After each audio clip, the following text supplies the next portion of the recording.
Hello दोस्तों, उत्तराखंड की पाठशाला में आपका स्वागत है। तो देखिए दोस्तों, अपना इस चैनल उत्तराखंड की पाठशाला में मैं लेकर आता हूँ उत्तराखंड विषय से संबंधित महत्वपूर्ण टॉपिक्स जो कि इम्पोर्टेंट होते हैं उत्तराखंड की उन सभी प्रतियोगी परीक्षाओं के लिए जहाँ पर भी उत्तराखंड विषय से संबंधित प्रश्न पूछे जाते हैं। तो इसी कड़ी में आज एक महत्वपूर्ण टॉपिक मैं आपके लिए लेकर आया हूँ जो कि महत्वपूर्ण है जानकारी के लिए भी और उत्तराखंड की प्रतियोगी परीक्षाओं में यहाँ से प्रश्न बनते हैं, तो इसलिए भी ये महत्वपूर्ण है। तो दोस्तों, जो टॉपिक है वो है उत्तराखंड के नाम। देखिए, हम जानेंगे इसमें उत्तराखंड क्षेत्र के नाम के बारे में। प्राचीन इतिहास में या मध्यकालीन इतिहास में इस क्षेत्र के लिए कई नामों का प्रयोग हुआ है या कई नामों ने इस क्षेत्र का प्रतिनिधित्व किया है इतिहास में। तो उन्हीं नामों को हम देखेंगे जो अभिलेखों में या उन ग्रंथों में मौजूद हैं जो प्राचीन काल में मध्यकाल में लिखे गए या अंकित करवाए गए। तो चलिए दोस्तों, शुरू करते हैं अपना आज का टॉपिक उत्तराखंड के नाम। चाहे ब्रह्मपुर से सपादलक्स तक हो या खसदेश से कराचल तक, जो भी नाम है उनका हम विवरण सहित यहाँ पर उनको देखेंगे। तो चलिए शुरू करते हैं अपना आज का टॉपिक उत्तराखंड के नाम।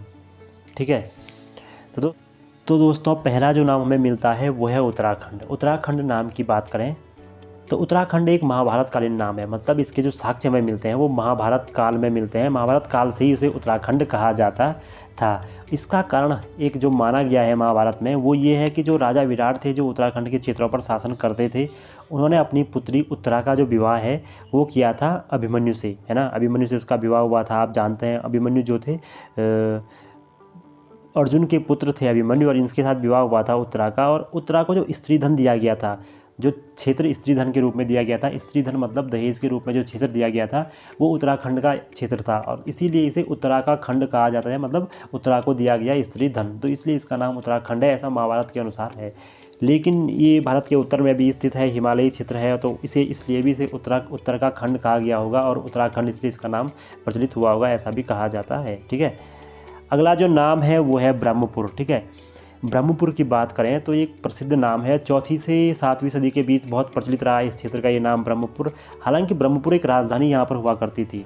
आप जानते हैं गुप्त साम्राज्य का जब पतन हुआ तो कई सारे सामंती राज्य पूरे देश में उठ खड़े हुए थे, तो यहाँ पर भी एक सामंती राज्य पनपा था उत्तराखंड के क्षेत्रों में, और उसकी जो राजधानी थी वो थी ब्रह्मपुर। ठीक है, और इसकी जो ब्रह्मपुर की जो हमें मतलब उसका जो इतिहास पता चलता है वो हमें सबसे स्पष्ट पता चलता है। जो वैनसांग थे उनका जो यात्रा वृत्तांत हमें देखने को मिलता है 7वीं सदी के आसपास का, उसमें इस राज्य का वर्णन हुआ है। ठीक है, और इसी समय के 6वीं या 7वीं सदी के आसपास के तालेश्वर ताम्रपत्र हैं, है ना। तालेश्वर ताम्रपत्र हैं, और उन तालेश्वर ताम्रपत्रों में कहा गया है एक राज्य की बात की गई है, वो राज्य है पर्वताकार एक राज्य की देखने को मिला है। और इस राज्य की जो राजधानी मानी जाती है वो मानी जाती है ब्रह्मपुर। कहा जाता है कि जो ये पर्वताकार राज्य था इसी की राजधानी थी ब्रह्मपुर। तालेश्वर ताम्रपत्र में हमें ऐसा देखने को मिलता है। ठीक है, आगे हम देखेंगे इस ब्रह्मपुर के बारे में। तो ब्रह्मपुर के बारे में कई सारे इतिहासकारों ने अपने विचार व्यक्त किए हैं, अलग अलग विचार व्यक्त किए हैं। इन विचारों को हम यहाँ पर देखेंगे। तो सबसे पहले अगर हम बात करें कनिंघम की, तो कनिंघम ने कहा कि जो पश्चिमी रामगंगा वाला क्षेत्र है जिसे हम आज लखनपुर कहा जाता है, लखनपुर बैराट जिसे कहते हैं, जो लखनपुर बैराट है। ठीक है, लखनपुर एक नाम दिया है उन्होंने, लखनपुर या बैराट पट्टन, ये अल्मोड़ा में स्थित है। ठीक है, बैराट पट्टन अल्मोड़ा में जो रामगंगा की घाटी है वहाँ पर स्थित है। बैराट पट्टन या लखनपुर ऐतिहासिक नाम है ये। तो मानना है कनिंघम का कि यही वो क्षेत्र है जहाँ पर मतलब जिसे ब्रह्मपुर कहा गया है, और इसे रंगीली बैराट भी कहते थे, कत्यूरी। तो ये कहा है कनिंघम ने। और कनिंघम ने ये क्यों कहा है, उन्होंने साक्ष्य माना है किसको, उसके वैनसांग के यात्रा वृत्तांत को। वैनसांग के यात्रा वृत्तांत के अनुसार उन्होंने कहा है कि जो पश्चिमी रामगंगा में अल्मोड़ा वाला हिस्सा है वही था ब्रह्मपुर। और एटकिंसन की हम यहाँ पर बात करें तो एटकिंसन ने और राहुल सांकृत्यायन ने माना कि बालाहाट क्षेत्र जो उत्तरकाशी में स्थित है वो ब्रह्मपुर था। उन्होंने ऐसा क्यों माना इसका कोई प्रमाण नहीं है, लेकिन उन्होंने माना जो ब्रह्मपुर कहा जा रहा है वो इसी क्षेत्र के लिए कहा जा रहा है। अन्य जो इतिहासकार है GRC विलियम्स, जिन्होंने उत्तराखंड के इतिहास के बारे में बहुत कुछ लिखा है, उन्होंने माना कि जो तपोवन से देवप्रयाग तक के मध्य का क्षेत्र है ये ब्रह्मपुर है, क्योंकि इस क्षेत्र में शासन रहा था, मुख्य शासन रहा था उत्तराखंड में, तो यही क्षेत्र ब्रह्मपुर हो सकता है, GRC विलियम्स का मानना है।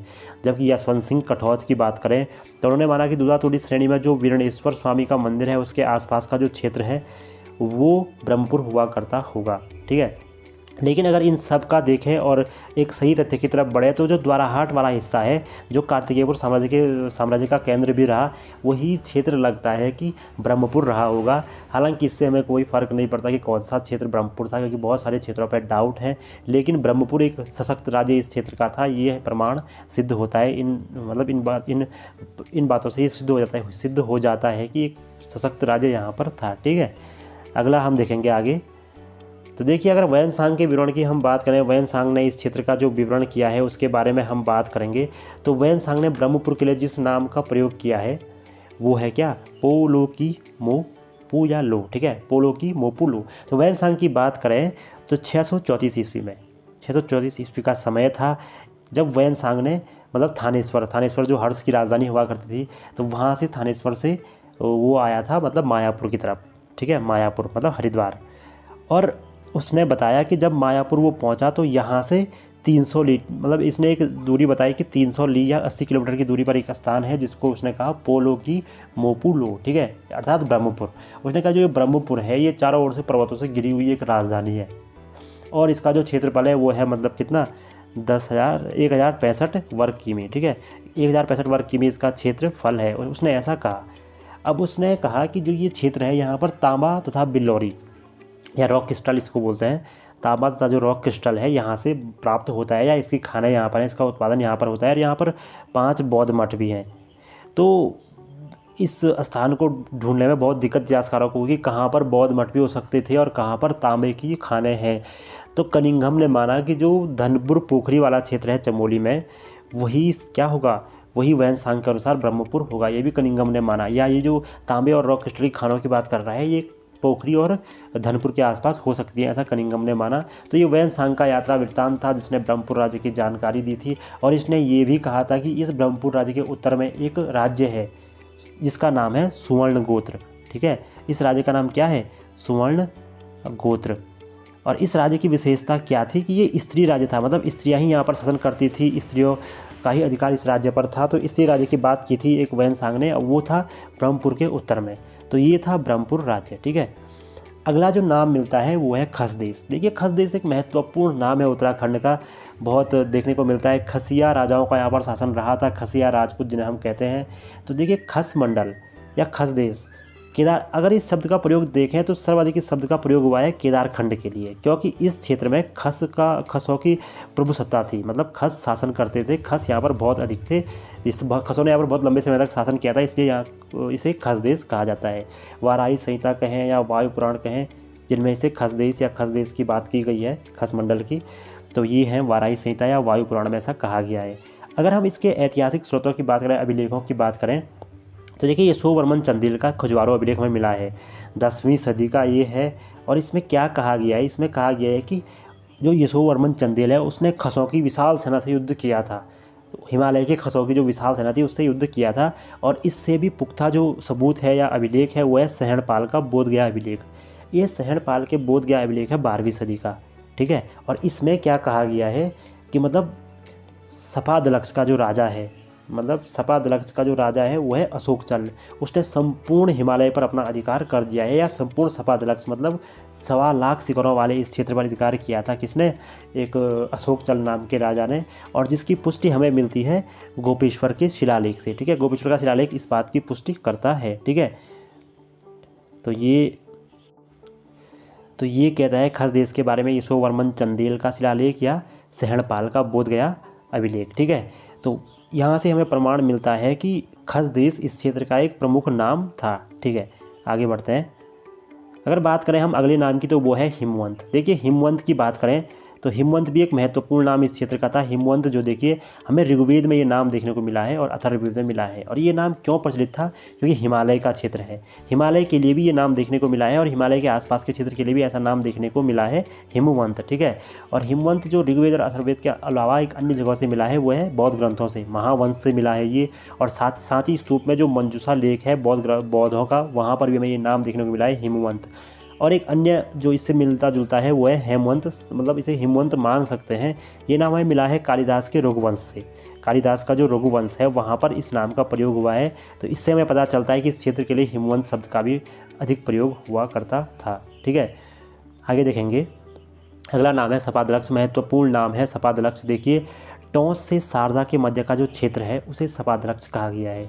टोंस जो कि उत्तराखंड की पश्चिमी सीमा पर है और शारदा नदी जो कि उत्तराखंड की पूर्वी सीमा पर है, इन दोनों के बीच स्थित है उत्तराखंड, और इस क्षेत्र को सपादलक्ष कहा गया है, जिसका अर्थ है, इसका अर्थ क्या है, इसका अर्थ है कि 1.25 लाख पर्वत शिखरों वाला क्षेत्र। ठीक है, 1.25 लाख पर्वत शिखरों वाला क्षेत्र कहा गया है इस क्षेत्र को, इसलिए इसे सपादलक्ष कहा गया है। और इसका प्रमाण जो हमें मिलता है वो मिलता है बोधगया अभिलेख से। देखिए, बोधगया में एक अभिलेख है और ये अभिलेख है पुरुषोत्तम सिंह नाम का एक सामंत है, उसका है। और ये किसका सामंत था? ये सामंत था अशोक चल का। ठीक है, इस सामंत ने क्या किया, एक अभिलेख लिखवाया है, अंकित करवाया है। इसमें लिखवाया है कि अशोक चल क्या है, सपादलक्ष शिखर क्षमापाड़ चूड़ामणि। ठीक है, तो जो मतलब इसने कहा कि 1.25 लाख शिखरों को जीतने वाला है उसका स्वामी जो है अशोक चल। ठीक है, तो यहाँ से हमें पता चलता है कि इस क्षेत्र को सपादलक्ष भी कहा जाता था और ये 12वीं और 13वीं सदी के टाइम पर प्रचलित नाम था इस क्षेत्र का, सपादलक्ष। ठीक है, 12वीं और 13वीं सदी के टाइम पर। चलिए अब आगे देखेंगे, अगला कुछ नाम देखेंगे हम यहाँ पर। अगला एक नाम है कराचल। देखिए, कराचल जो नाम है वो कहा गया है रेहल्ला में। रेहल्ला मतलब इब्न बतूता का जो वृत्तांत है। और ये क्यों कहा गया है कि जब मोहम्मद तुगलक को आप जानते हैं, मोहम्मद तुगलक ने आक्रमण किया था एक राज्य पर जिसका नाम था कराचल या कराचिल, कराजल, बहुत इसे नाम कहा जाता है। तो कराचल जो राज्य है वहाँ पर मोहम्मद तुगलक ने आक्रमण किया था। हालांकि श्योर नहीं है कि ये राज्य उत्तराखंड था या नहीं था, लेकिन इसकी जो दूरी बताई जाती है कि यहाँ दिल्ली से 10 दिन में सेनाएं पहुँचती हैं, संकरी गहरी घाटियों में ये राज्य स्थित है, मतलब नदियाँ गहरी गहरी घाटियों में बहती हैं और बहुत सारी चीज़ें इसके बारे में कही गई। तो इतिहासकारों ने कहा कि हो सकता है कि हरिद्वार से श्रीनगर तक का क्षेत्र ये राज्य हो। तो इसलिए मानना है इतिहासकारों का कि कराचल भी उत्तराखंड का नाम हो सकता है। अगला जो नाम है वो है पर्वताकार। देखिए, मार्कंडेय पुराण में या बृहद संहिता में एक नाम आया उत्तराखंड के लिए, वो है पर्वताकार। और सबसे महत्वपूर्ण ये इसके लिए जो अभिलेख है वो है तालेश्वर ताम्रपत्र। तालेश्वर ताम्रपत्र जो है अल्मोड़ा के, वहाँ पर इस शब्द का प्रयोग हुआ है जो पौरवों से संबंधित है और पर्वताकार नाम यहीं से हमें प्राप्त होता है। ठीक है, अगला जो नाम है वो है कर्तिपुर। कर्तिपुर भी एक महत्वपूर्ण नाम है। समुद्रगुप्त की प्रयाग प्रशस्ति जिसे हरिसेन ने तैयार करवाया था, उस प्रशस्ति पर लिखा गया है कि समुद्रगुप्त के उत्तरी सीमा पर जो क्षेत्र है, जो राज्य है, वो है कर्तिपुर राज्य। और ये कर्तिपुर राज्य था उत्तराखंड में स्थित। तो जो नाम कार्तिकेयपुर या कर्तिपुर जो नाम मिला है, कर्तिपुर जो नाम मिला है उत्तराखंड का, वो मिला है समुद्रगुप्त की प्रयाग प्रशस्ति से। अगला नाम है अपरांत। देखिए, अपरांत नाम की बात करें तो सम्राट अशोक का कालसी शिलालेख, जो कालसी में उन्होंने प्राकृत भाषा में अंकित करवाया है एक बड़ी शिला पर यमुना के तट पर, उसमें उत्तराखंड के क्षेत्र के लिए जो नाम मिला है वो है अपरांत। और यहाँ पर शासन करने वाली जो इकाई के लिए जो नाम मिला है वो है पुलिंद, जिसे हम आज कुनिंद कहते हैं। शायद कुनिंदों का ही यहाँ पर जिक्र हुआ है पुलिंद नाम से। तो अपरांत जो नाम हमें मिला है वो है अशोक के कालसी शिलालेख से। ठीक है, अगला जो नाम है वो है शिवालिक। देखिए, शिवालिक क्षेत्र का अधिकांश प्रयोग किया गया है मुस्लिम इतिहासकारों द्वारा उत्तराखंड के क्षेत्रों के लिए।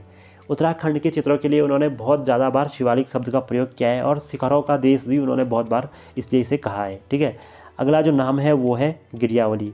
देखिए, गिरियावली नाम जो मिला है वो एक पुस्तक है एंजियोग्राफी ऑफ इंडिया। इसमें युप्टे नाम के व्यक्ति ने इसे लिखा है और इसमें उत्तराखंड के क्षेत्र के लिए नाम मिला है गिरियावली।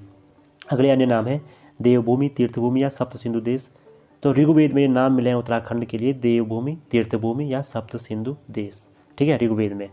और अन्य जो नाम है, कुछ अन्य नाम भी हमें प्राप्त हुए उत्तराखंड के, जिनके जो कई सारे पुराणों में मिले हैं या किसी की यात्रा, किसी के पुस्तकों में, किसी राइटर की पुस्तक में मिले हैं जो उत्तराखंड से संबंधित नहीं है, लेकिन उत्तराखंड का जिक्र उनमें आया है। तो ऐसे जो नाम मिले हैं वो है इलाव्रत। वैदिक साहित्य में उसीनगर नाम इस क्षेत्र के लिए मिला है, कारुपथ या युगशैल, ऐसे अनेक नाम उत्तराखंड के लिए मिले हैं। तो कुछ महत्वपूर्ण नामों की जानकारी मैंने आज आपको यहाँ पर दी, तो आपको बहुत सारी चीज़ें इससे पता चली होंगी। ये पता चला होगा कि उत्तराखंड के कितने सारे नाम इतिहास में प्रचलित थे।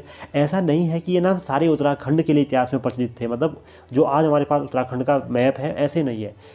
किसी विशेष काल में उत्तराखंड को जिस क्षेत्र ने प्रतिनिधित्व जिसने उत्तराखंड क्षेत्र का किया होगा, प्रतिनिधि जो क्षेत्र रहा होगा, जहाँ पर सशक्त शासन रहा होगा, उसी क्षेत्र के लिए नाम प्रयुक्त हुए होंगे ये, जैसे इलाव्रत, उसीनगर। लेकिन उस समय ये पूरे उत्तराखंड का प्रतिनिधित्व कर रहे होंगे, इसलिए ये नाम उत्तराखंड के कहे जाते हैं। ठीक है, तो दोस्तों ये था हमारा आज का टॉपिक। मुझे विश्वास है आपको अच्छा लगा होगा। हमारे साथ जुड़े रहिए। धन्यवाद।